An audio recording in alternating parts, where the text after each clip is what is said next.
આ કદાચ હું કહીશ કે ડિપ્રેશન, એન્ઝાયટી આ બધાના મૂળમાં કશુંક રહેલું હોય તો એ એકલતા છે. સોશિયલ મીડિયા હોવા છતાં આજનો માણસ અનેક ગણો વધારે એકલો છે. અને આ જગતની સૌથી ભયાનક દરિદ્રતા એકલતા છે. કારણ કે જેની પાસે કશું જ નથી, જે કન્સ્ટ્રક્શન સાઇટ પર કામ કરે છે, એ લોકો જમતી વખતે સાથે જમે છે, હસી મજાક કરતા હોય છે, સૂતા સૂતા વાતો કરતા હોય છે. એમની પાસે બીજું કશું જ નથી. એ લોકો રજા રાખે છે. તો એમનું એકબીજા સાથેનું કનેક્શન, એ જે માવો વેચે છે ને એમાં પણ જોડાણ છે. એ તમાકુ શેર કરે છે ને એમાં પણ કનેક્શન છે. લોકો એ રીતે જોડાય છે એકબીજાથી. એકાંત અને એકલતા આપણે અનેક વાર બોલતા આવ્યા છીએ, પણ બહુ સિમ્પલ એક જ વાક્યમાં હું તમને કહું કે if you feel lonely when you are alone, you are in a bad company.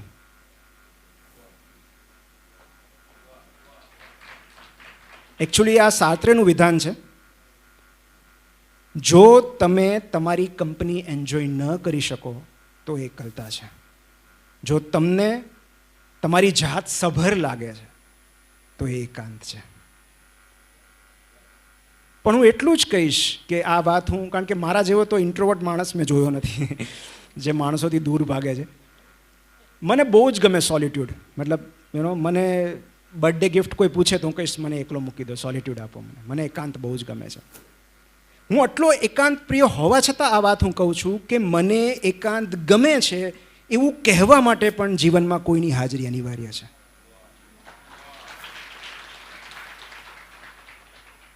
સો આજના યુગની સૌથી ભયાનક તકલીફ કાંઈ હોય તો એ એકલતા છે. અને એકલતા માત્ર ઉદાસીનું નિર્માણ નથી કરતી. ખાલી ઉદાસ થઈ જવાય એવું નથી. એકલતા, પ્રોલોંગ્ડ લોનલીનેસ, તમે લાંબા સમય સુધી જો એકલતા અનુભવો છો તો એને કારણે સ્ટ્રોક આવી શકે છે, કાર્ડિયાક એરેસ્ટ થઈ શકે છે, મતલબ હાર્ટ એટેક આવી શકે છે, ડિમેન્શિયા થઈ શકે છે, ડિપ્રેશન એન્ડ સુસાઇડ. અને આ હું નથી કહેતો. આ ભારતીય મૂળના અમેરિકન લેખક ડૉક્ટર વિવેક મૂર્તિ, જે સર્જન જનરલ છે યુએસના, એમણે એક પુસ્તક લખ્યું છે ટુગેધર. પુસ્તકનું નામ છે together, the healing power of human connection in sometimes lonely world. અને એમાં એમણે ડેટા સાથે આ હકીકત લખી છે કે એકલતા એટલે કેટલી જોખમી છે, સ્વાસ્થ્ય ઉપર કેટલું જોખમ છે. દિવસથી તમે 15 સિગરેટ્સ પીઓ અથવા રોજના 6 થી વધારે આલ્કોહોલના પેગ લો, એ જેટલું નુકસાન કરે એટલું જ હાનિકારક એકલતા છે. કેમ આવું થાય છે? સોશિયલ મીડિયા આટલું બધું પ્રોમિસ કર્યું આપણને. ફેસબુક આવ્યું ત્યારે, ઇન્સ્ટા આવ્યું ત્યારે કે અમે લોકોને જોડશું.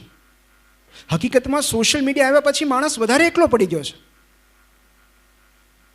એનું કારણ હું તમને કહું કે electronic communications are emotionally less satisfying. તમે કોઈની સાથે આખી રાત ચેટ કરો અને સવારે ખાલી એને 10 મિનિટ મળો ને તો એ 10 મિનિટ વધારે સંતોષ આપશે. ઇલેક્ટ્રોનિક કોમ્યુનિકેશનમાં એ સ્પર્શની મજા નથી, એ નજરની મજા નથી, એ ઉન્માદ નથી, એ વોર્મથ નથી જે રૂબરૂ મળીને આવે છે. અને માટે સોશિયલ મીડિયા યુઝ કરવા છતાંય, સતત સંપર્કમાં રહેવા છતાંય આપણે એકલતા અનુભવીએ છીએ, જેની માટે નામ છે મેડિકલ પરસીવ્ડ સોશિયલ આઇસોલેશન, જેને PSI કહેવાય છે. અને એમાં cherry on the cake, FOMO, feeling of missing out. મતલબ તમારા 4 મિત્રો ક્યાંક ટ્રીપ પર જશે, તમે કોઈ કારણસર નહીં જઈ શક્યા હો, ચારે ત્યાં જઈને પહેલું કામ ફોટો પડાવવાનું કરશે,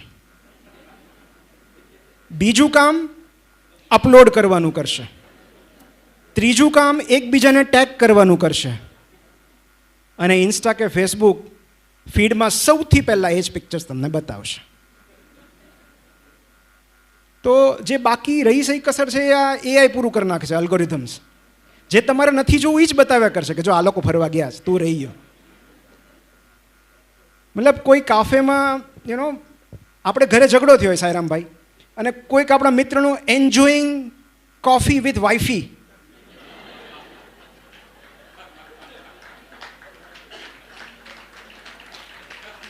મતલબ કેવું બળતામાં ઘી રેડાય ને. અને જો તમે તમારી વાઈફને બ્લોક નહીં કરી હોય તો એ પણ જોશે આ બધું. તો ત્યારે એ તમને સોશિયલ મીડિયા નથી કહેતું કે એ પણ ઘરે ઝઘડો કરીને જ આવ્યા હતા સમાધાન રૂપે કોફી પીવા.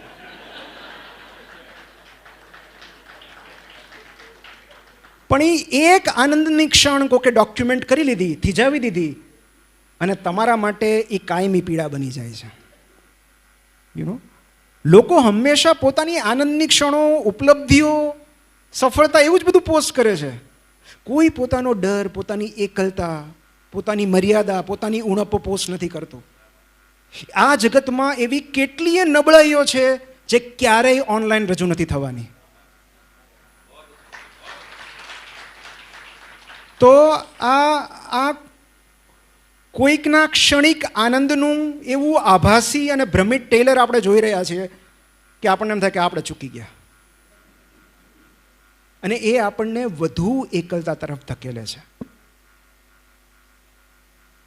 અને હવે કદાચ ભારતમાં આની જરૂર નથી, પણ 2018થી સાયરામભાઈ બ્રિટનમાં they have minister for loneliness, એકલતા મંત્રી. અને હવે સ્વીડન ને જાપાનમાં પણ છે. પણ ત્યાં આટલું બધું છે કે ત્યાં લોકો એકબીજા સાથે વાત જ નથી કરતા, હું હા જ કરે છે, how's the weather, that's it.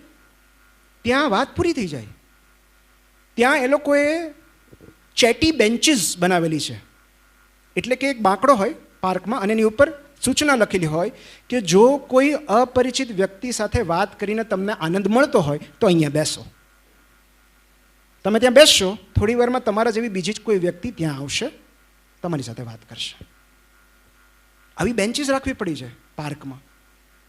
Talking કાફેઝ રાખ્યા છે. ટોકિંગ કાફેઝ એટલે તમે લેપટોપ લઈને ત્યાં નહીં જવાનું, તમે ત્યાં જાઓ, કોફી પીઓ, કોઈ પણ રેન્ડમ વ્યક્તિને તમે મળીને તમારી વાત કરી શકો છો, કનેક્ટ થઈ શકો છો. એવી હ્યુમન લાઇબ્રેરીઝ છે. હ્યુમન લાઇબ્રેરીઝ એટલે કે જ્યાં પુસ્તકો ન હોય, જ્યાં મનુષ્યો બેઠા હોય તમારી રાહ જોઈને વાર્તા કહેવા માટે અથવા વાર્તા સાંભળવા માટે. ભારતમાં પણ છે હ્યુમન લાઇબ્રેરીઝ. તો પુસ્તકો નથી, ત્યાં લોકો બેઠા હોય છે અલગ અલગ ટેબલ પર. તમારે નક્કી કરવાનું કે કોની વાર્તા સાંભળવી છે. ધીરે ધીરે આ કલ્ચર હવે એટલા માટે જરૂર પડે છે, પહેલાં નહોતી પડતી. પાનના ગલ્લે બે જણ, કાં ભાઈ, શું હાલે? ત્યાંથી એ લોકો વહુની સાસુની ક્યાં સુધી પહોંચી જાય. સો લોકો એ રીતે કનેક્ટ થતા, પણ હવે ફોનમાં હોય છે. અને માટે ધીરે ધીરે એકલતા વધુ ખતરનાક, વધુ ભયાનક સ્વરૂપ લેતી જાય છે. આપણે મનુષ્યો સાથેનો સંપર્ક ગુમાવતા જઈએ છીએ, અને એ સૌથી જોખમી નિશાની છે આપણા માનસિક સ્વાસ્થ્ય માટે. આપણે સતત સ્ક્રીન સાથે વળગેલા રહીએ છીએ. તમે વિચાર કરો કે છેલ્લે ક્યારે એવો સમય હશે કે તમે કલાક કોઈ વ્યક્તિ સાથે ફોનને ટચ કર્યા વગર વાતો કરી હોય. એ કનેક્શન આપણી બેઝિક હ્યુમન નીડ છે. શું કામ? કેમ આપણે એકલા ફરીએ તો ના ચાલે? તો એનું કારણ આપણી ઉત્ક્રાંતિમાં રહેલું છે. આપણે ટોળામાં જ સુરક્ષિત મહેસૂસ કરીએ છીએ. ટોળામાં રહ્યા એટલે સિવિલાઇઝેશન એટલું આગળ વધ્યું, બાકી જંગલી પ્રાણીઓ આવીને ખાઈ ગયા હોતા. તો આ ખેતી, પશુપાલન, હસ્તકલા, આ બધું ક્યારે વિકસ્યું? જ્યારે લોકો સાથે રહ્યા, રિસોર્સિસ શેર કર્યા, માહિતીઓ શેર કરી કે એ બાજુ જવા એવું નથી, ત્યાં ખોરાક પાણી નથી મળતા, આ બાજુ તળાવ છે, ત્યાં પાણી મળી રહેશે. એ સમયમાં તો એવું હતું કે માણસને ફ્રેક્ચર થાય દોડતા દોડતા, કે કોઈ કારણસર ઝાડ પરથી પડે ને ફ્રેક્ચર થાય એટલે એનું મૃત્યુ નિશ્ચિત, કારણ કે એ દોડી ન શકે, એ સમૂહ સાથે આગળ ન જઈ શકે, એને ત્યાં જ રોકાઈ જવું પડે, ભૂખ્યા તરસ્યા, કોઈ જંગલી પ્રાણી આવીને એના પર અટેક કરે એની રાહ જોઈને.